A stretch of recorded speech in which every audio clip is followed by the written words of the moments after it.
Szanowni Państwo, jestem na meksykańskim półwyspie Yucatan, a partnerem tego programu jest serwis wakacje.pl, dzięki któremu możecie nie tylko wypoczywać w plażowych kurortach, ale również odbyć różne wycieczki tak zwane fakultatywne, by wgryźć się w sól danego kraju. Tak jak my zaraz w tutejszą sól i korzeń wgryzać się będziemy.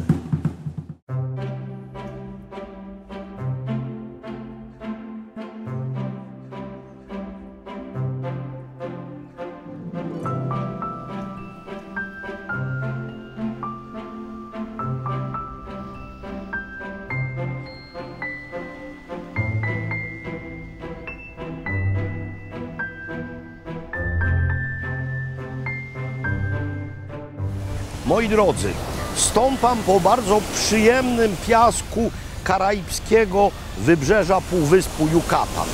Tam mamy wyspę Cozumel, co jest nie bez znaczenia i dla tego miejsca, w którym właśnie jestem. Otóż tam cudowne scenerie rafy koralowej, tam nurkował Jacques Cousteau. Tutaj odpływają promy na tę wyspę. I kiedyś to była zwykła plaża. Plaża, do której dopływali rybacy. Na tej plaży mieszkała podobno niewiasta imieniem Carmen, która cudownie gotowała, więc ci rybacy do niej szli. I tak powstała miejscowość Playa del Carmen. Playa del Carmen z racji tego właśnie położenia, z racji bliskości Cozumelu i swoich atrakcji jako takich, stała się kurortem. To jeden z 3 najważniejszych wypoczynkowych adresów na całym meksykańskim, karaibskim wybrzeżu. No i właśnie nim chcielibyśmy się dzisiaj zająć.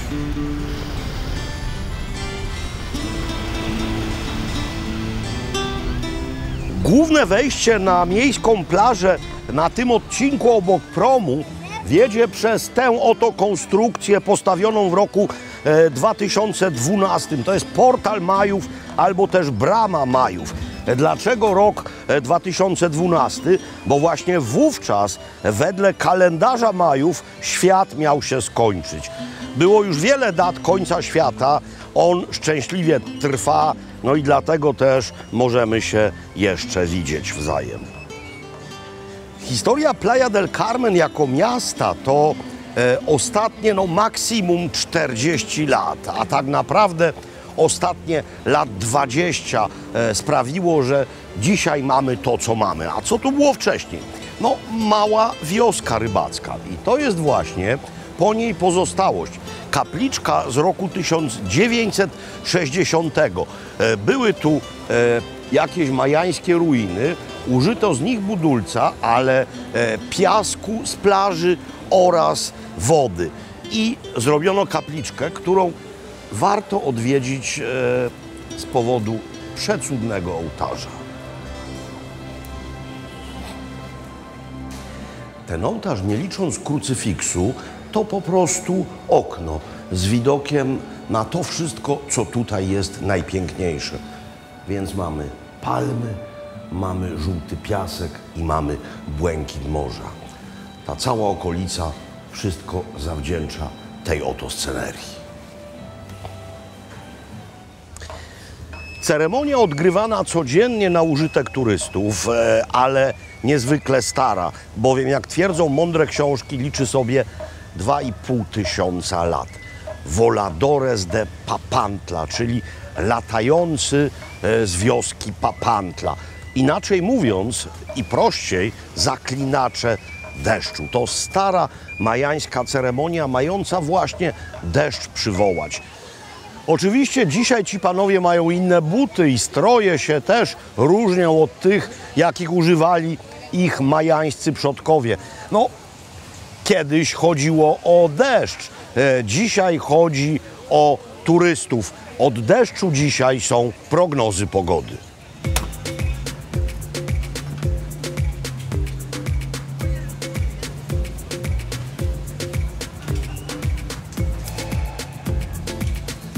Gracias.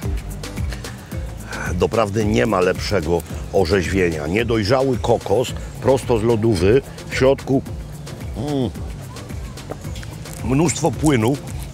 Moje uzależnienie od tego doszło do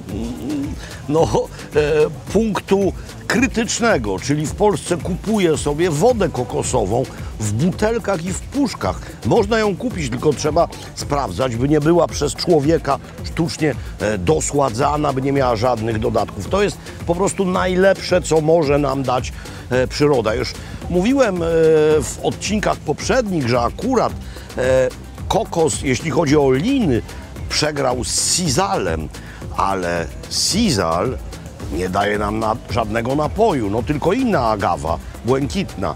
No ale to już zupełnie inna historia, bo przecież nie będę porównywał tekili do wody z kokosa. No jest tu z literek albo i więcej.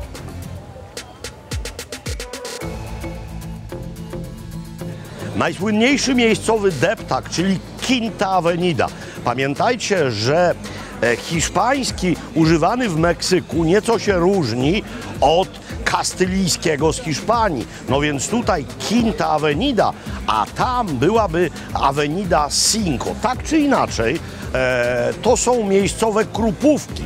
No tylko nie ma tutaj białych misi do zdjęć, nie ma ciupak oraz termometrów z ruszającym się góralem, za to są sombrera, hafty, cygara i mnóstwo innych rzeczy.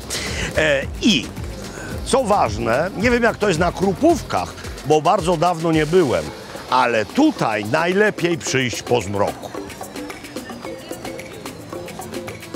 Skromna ulica na Przedmieściu, typowa jakże dla tych stron. Nie ma tutaj żadnego kulinarnego szyldu. Jedyny szyld, jaki widzę, to szyld pralni, ale nie mam akurat niczego do wyprania, również pieniędzy. Po co zatem tu jestem? No, tak naprawdę wszystko okaże się za tymi drzwiami. Cochinita pibil, czyli prosiak pieczony w ziemi. Obejrzałem o tym kiedyś kilka filmów, a teraz sam będę oglądał, jak to się robi. Senior Johnny nam to wszystko pokaże.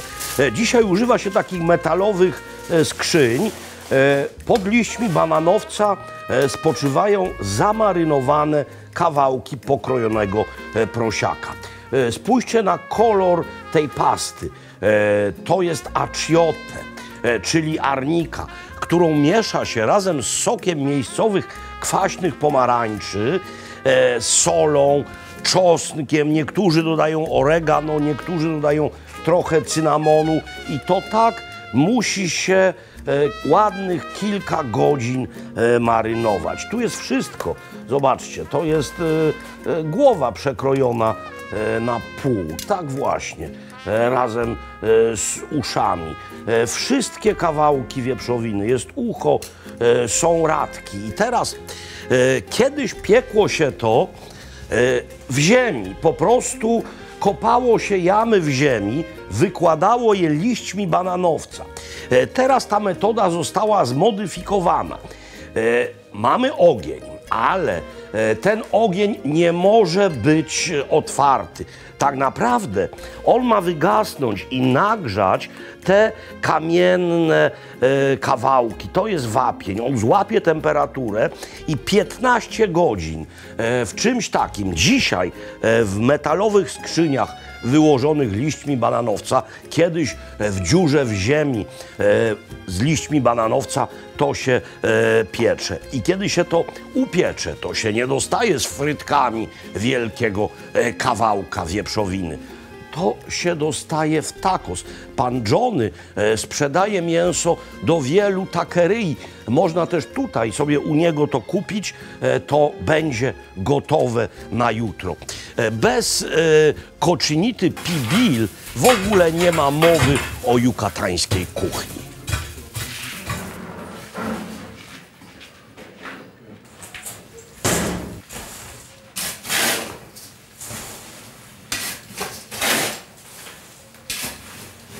Właśnie z takich miejsc, jakie widzieliście u pana Johnnego, cochinity upieczone trafiają codziennie do sprzedaży.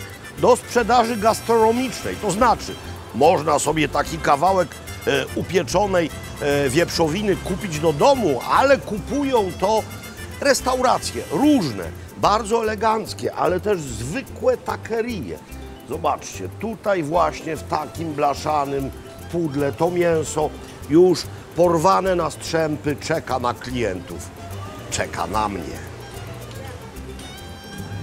Procedura w takowych takeriach zawsze wygląda tak samo. Najpierw podgrzewa się główny składnik, który kładzie się na tortillę i wówczas ona zamienia się w tacos.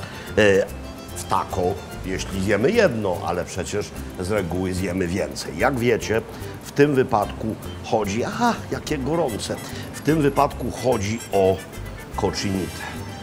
To jest naprawdę tak genialnie upieczone, gdyby chcieć to zrobić, nie mając takich piecy, jakie widzieliście, no to chyba tylko wolne, bardzo długie pieczenie, ale to właśnie jest substytut tego. No przecież widzieliście, nie ma otwartego ognia, tylko te kamienie oddają ciepło. To wszystko jest szczelnie zamknięte. I teraz trzeba sobie nałożyć, przezwyciężając temperaturę ciasta kukurydzianego, trzeba sobie nałożyć trochę tego mięsa z aromatycznym sosem. Trzeba to potraktować macerowaną cebulą. Nie można tego nałożyć wszystkiego zbyt dużo, no bo jeszcze musimy sobie to wsadzić do buzi. Tutaj sos z habanero, czyli ostry jak diabli, domowy. No i do tego, żeby całość zwieńczyć, troszeczkę soku z lemonki. Do popicia mam agua de Jamaica, czyli sok z hibiskusa. Dobra, cieknie, więc jem.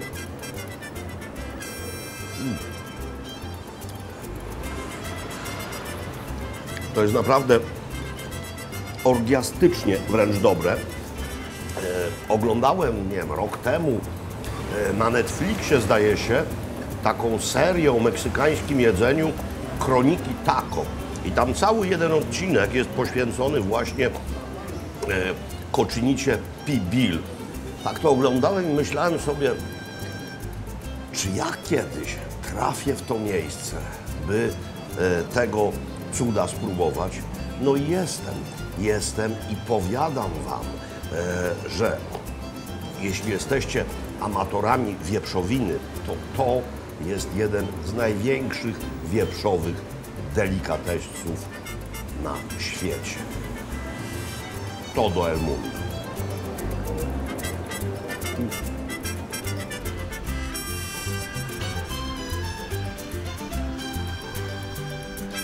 Osiedle mieszkaniowe w Playa, jedno z wielu. Takich ostatnimi czasy powstało tu naprawdę sporo, gdyż miasto bardzo szybko się rozrasta. No ale nie jestem tutaj po to, by wam opowiadać o problemach czy też zaletach tutejszego mieszkalnictwa, lecz udaje się pod pewien jakże konkretny adres. Ten właśnie, to tutaj mieszka nasz niezastąpiony jukatański przewodnik, mianowicie Sebastian Kozłowski.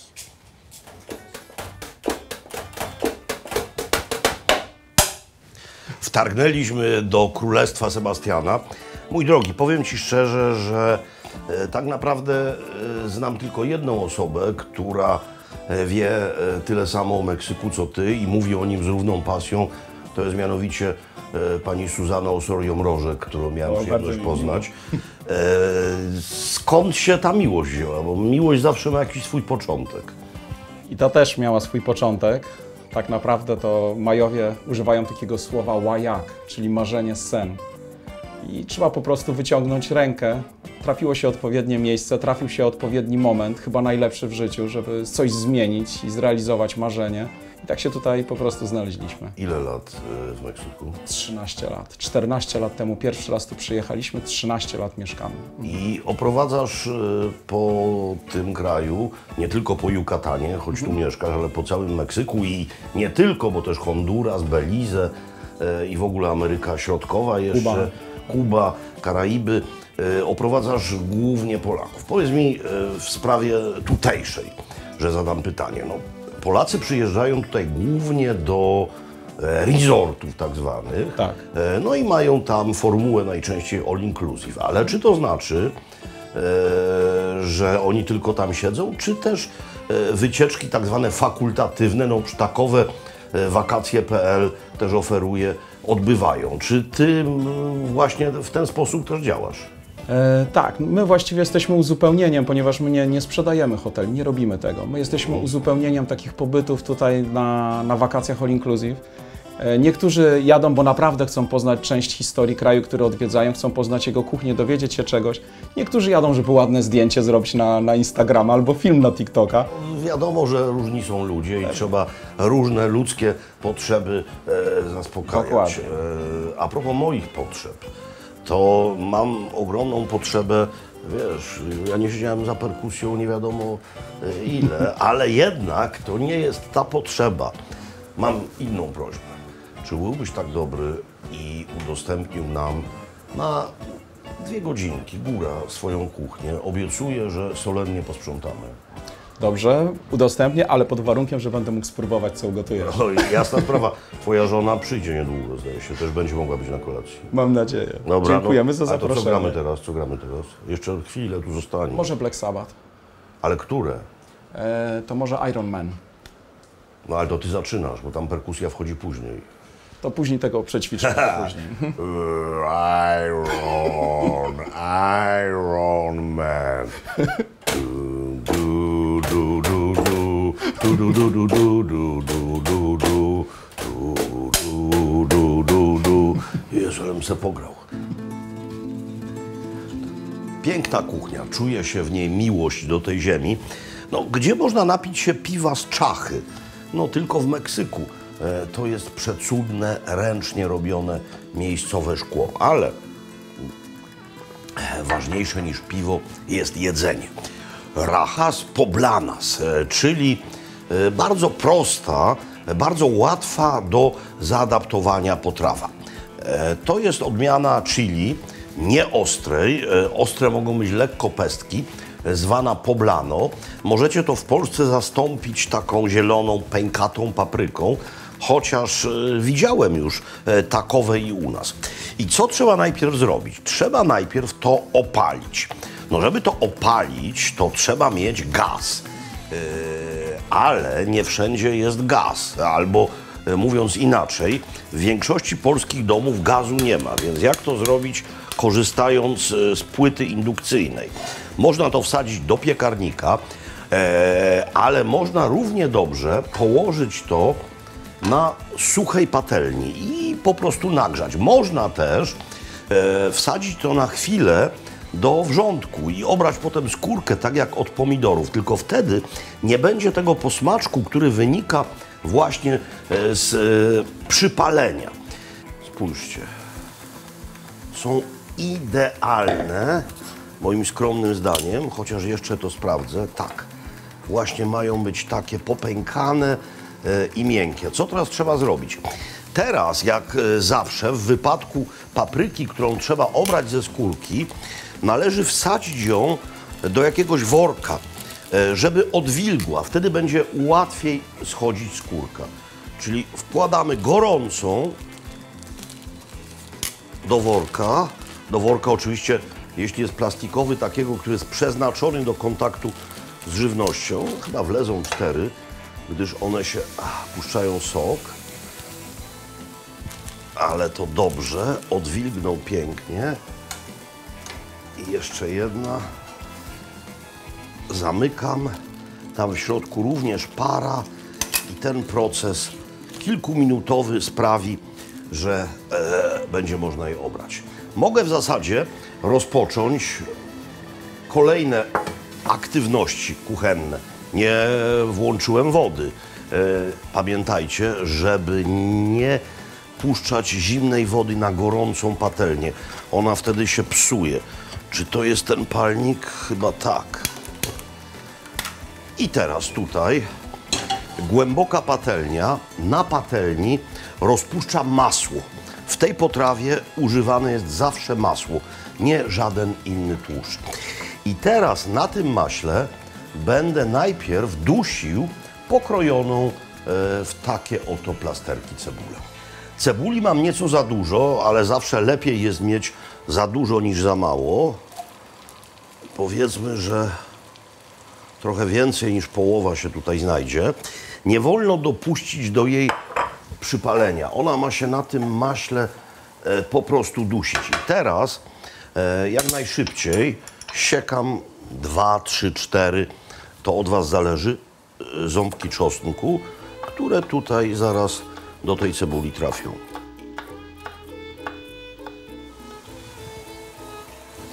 Teraz nie mamy wiele czasu, powinniśmy się spieszyć. Jak powiedziałem, to nie może się zjarać. Spróbuję obrać pierwszą paprykę. Zobaczymy, czy to działa już, czy jeszcze trzeba jej dać trochę czasu w woreczku. Będzie parzyć jak jasny gwint, ale skórka powinna zejść. Jezus, schodzi, ale jest straszliwie gorące. No jest to trochę robota dla więźniów. Znam takich, którzy w ogóle nie obierają tego ze skórki.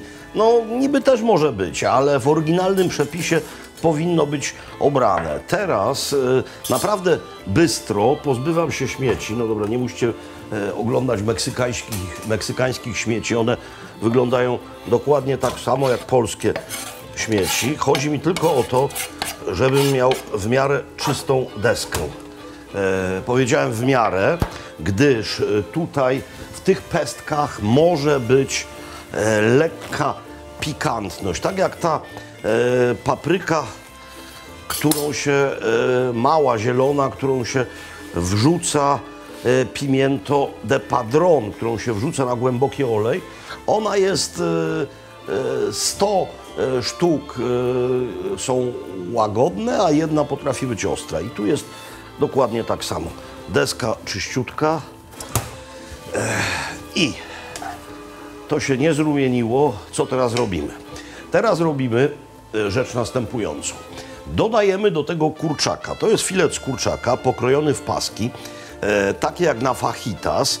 To może być robione w ogóle bez kurczaka, ale tutaj wszyscy to z kurczakiem robią.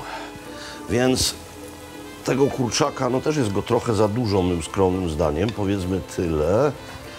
Teraz to przemieszamy, żeby on od razu zaczął łapać temperaturę i muszę zająć się krojeniem papryki. Jak ją pokroić? No w paski po prostu. O, widzicie? W takie paski. Dodajemy zatem paprykę i za chwilę proces smażenia zamieni się w proces duszenia. No bo teraz to się musi wszystko udusić, no ale w tym póki co nie ma żadnych przypraw. Przypraw na razie bardzo niewiele. No przede wszystkim sól, no zobaczcie, gospodarze nie liczą się z kosztami, mają tutaj sól himalajską, różową. No to dobra, takowej użyjemy. Nie mam doświadczenia w takiej soli, no jak coś to zawsze można dosolić.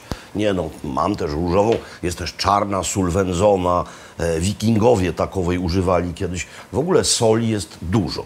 Pieprz, grubo zmielony albo tłuczony i on teraz się tutaj znajdzie. I coś, co może być w tym, ale nie musi być, mianowicie kukurydza.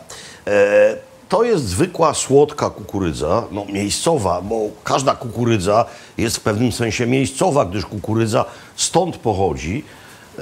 Majowie czcili kukurydzę, mieli specjalnego od kukurydzy Boga. Kukurydza u nas jest zmorą sałatek jarzynowych, ale w niektórych daniach się sprawdza. No i teraz, żeby ten proces zamienić, to już ma trochę płynu od składników, ale zamienimy go ostatecznie w proces duszenia. Czyli dolewam tutaj zwykłej wody i zaczekajmy, aż woda odparuje. To wszystko razem się wymiesza w sensie smakowym, zmięknie i wtedy będziemy działać dalej. Przedostatnia rzecz, jakiej wymaga rachas, to śmietanka. Jaka śmietanka, albo też śmietana, jeśli wolicie, jest do dostania w Meksyku? Jest albo słodka, albo bardzo słodka.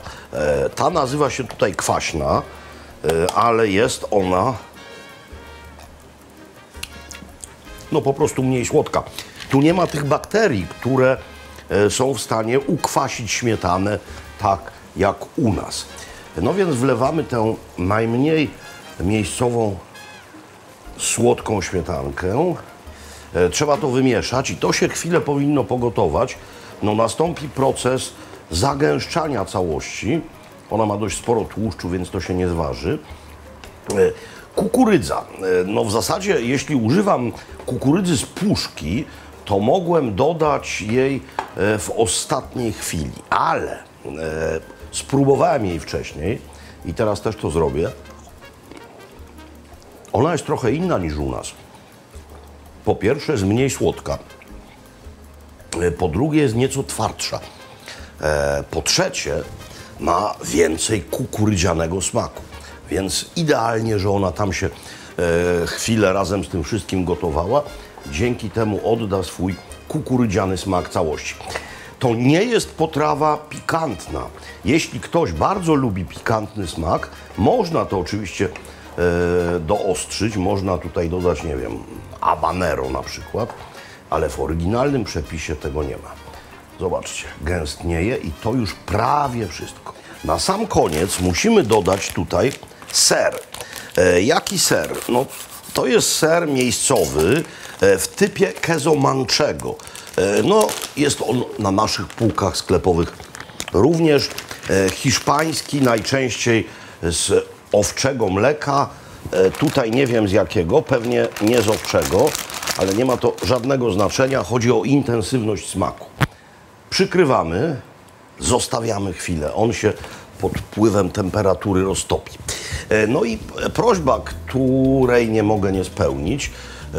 Mają tutaj Kasia i Sebastian taką tablicę, na której ludzie, z którymi pracują, najczęściej przewodnicy, piszą swoje preferencje śniadaniowe, jeśli chodzi o to, co piją. No więc też się tutaj podpisuję.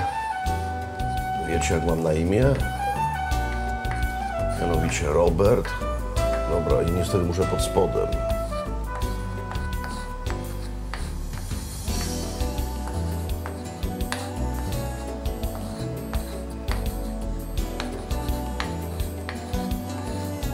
Bardzo brzydko piszę, ale mam nadzieję, że wszystko jest czytelne. Claro, si, claro. Rodzina w komplecie, rzec można.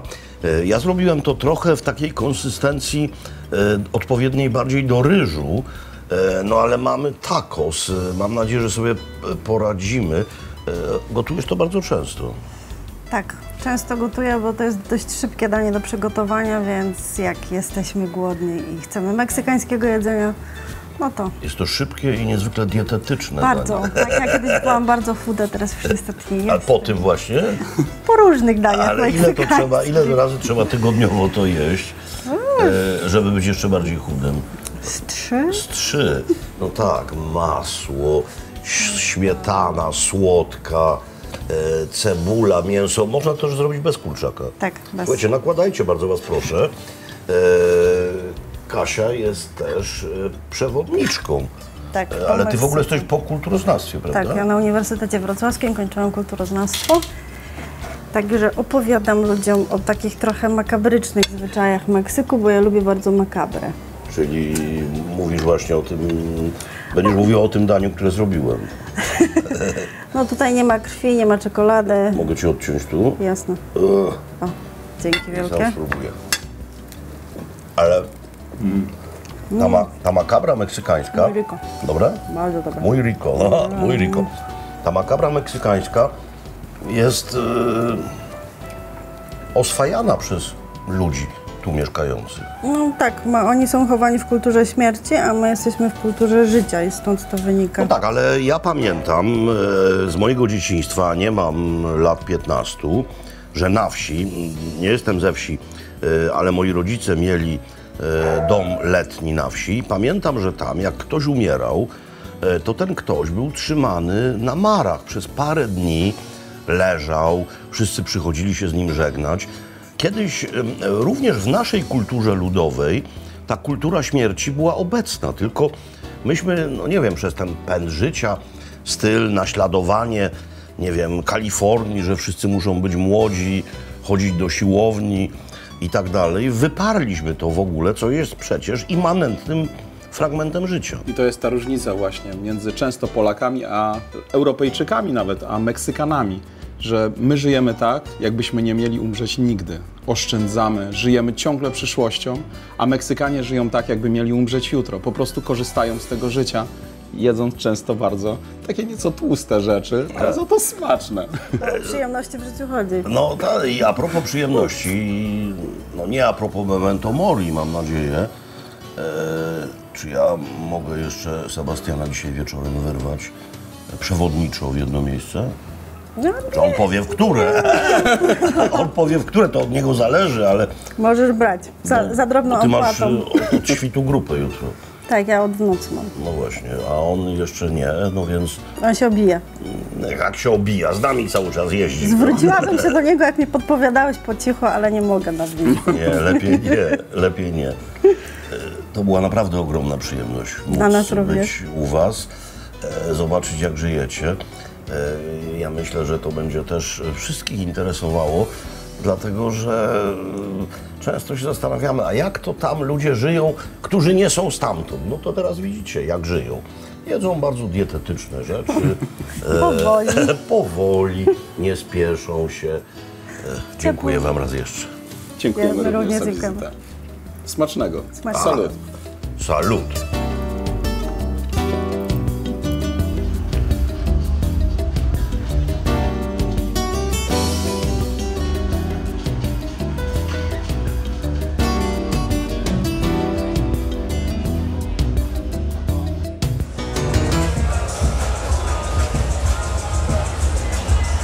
Niezła imprezownia ta playa. Popraw mnie, jeśli się mylę, ale z tego, co zrozumiałem, to na jukatańskiej Rivierze Karaibskiej, Riviera Maya, mamy 3 adresy najważniejsze. Cancún, Tulum i Playa del Carmen. Czym one się różnią od siebie?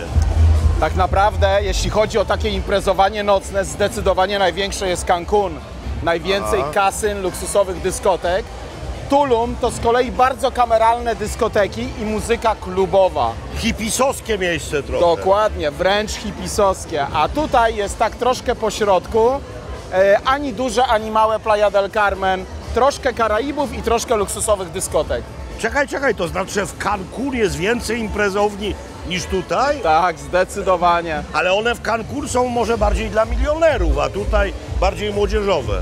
Kiedyś rzeczywiście najwięcej gości w Cancún to byli bardzo bogaci Rosjanie i Amerykanie, którzy w tych wszystkich dyskotekach wydawali ogromne ilości pieniędzy. Ale teraz to się zmieniło, troszkę Meksyk potaniał i naprawdę w tych dyskotekach można spotkać No i zwykłych Rosjan ludzi. już nie ma. Nie ma Rosjan. Nie ma już Rosjan. No, wiesz co, już o tym mówiłem, nie byłem bardzo dawno temu na Krupówkach.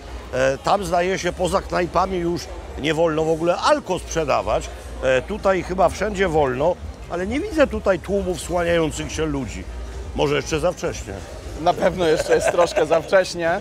Nad ranem różnie to tutaj bywa, ale generalnie wszyscy się elegancko bawią i taksówkami wracają do hotelu. Tak powinno być. Chciałem Ci podziękować raz jeszcze nie tylko za dzisiejszy piękny dzień, ale w ogóle za całą Twoją obecność z nami. To była ogromna przyjemność. No, aż chyba się nie wypada tym trącać. To wygląda. No dobra, Naprawdę. trąćmy się i tym w takim razie. Ja również dziękuję. To była Wszystkiego naprawdę dobrego. przyjemność. Wszystkiego dobrego. Wasze zdrowie.